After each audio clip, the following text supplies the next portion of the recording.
रोज रोज चुमा दी है गे जान, ठंडी में ठोर ने फटतोगे।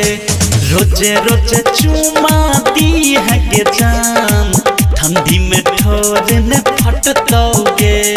करतो काम भैसलिंग के हेगे, करतो काम भैसलिंग के, हवा पठोर न सुख दोगे। रोज रोज चुमा दी है गे जान, ठंडी में ठोर ने फटतोगे। रोज रोज चुमा दी है गे जान, ठंडी में ठोर ने फटतोगे। DJ good Madhubani, DJ good Madhubani, ठंडी में ठोर ने फटतोगे। रोज रोज चुमा दी है गे जान, आइब गेलै जार, देह गरमाइल रहत। साँझ सवेरे करी है भेंट, ताप घूर नहीं पड़त।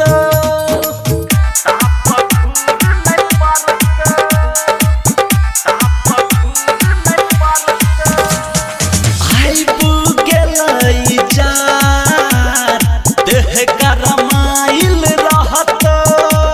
साँझ सवेरे करी है भेंट, ताप घूर नहीं पड़त।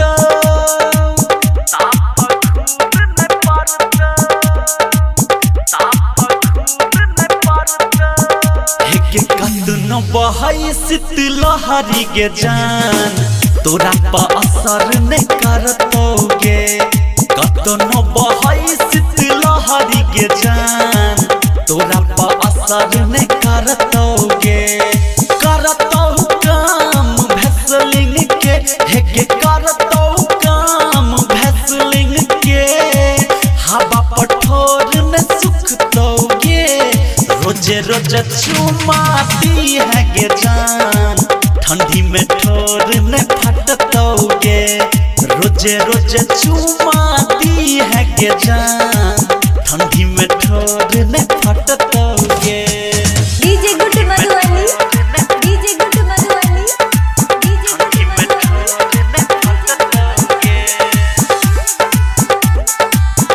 presented by DD Production House, Sakri। भर ठंडी तू हमारा से मिलत जुलत रही है। बउआ ओम प्रकाश से रोज हीटर के माजा पई है।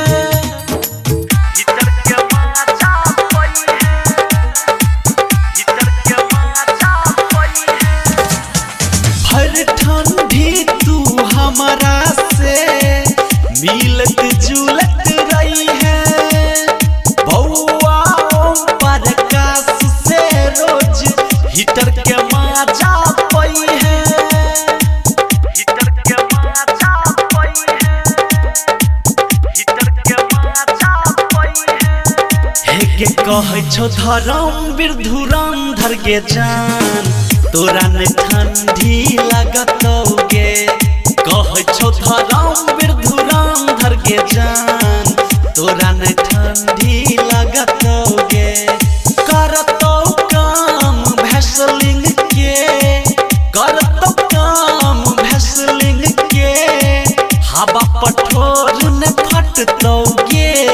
रोज रोज चुमा दी है गे जान, ठंडी में ठोर ने फटतोगे। रोज रोज चुमा दी है गे जान।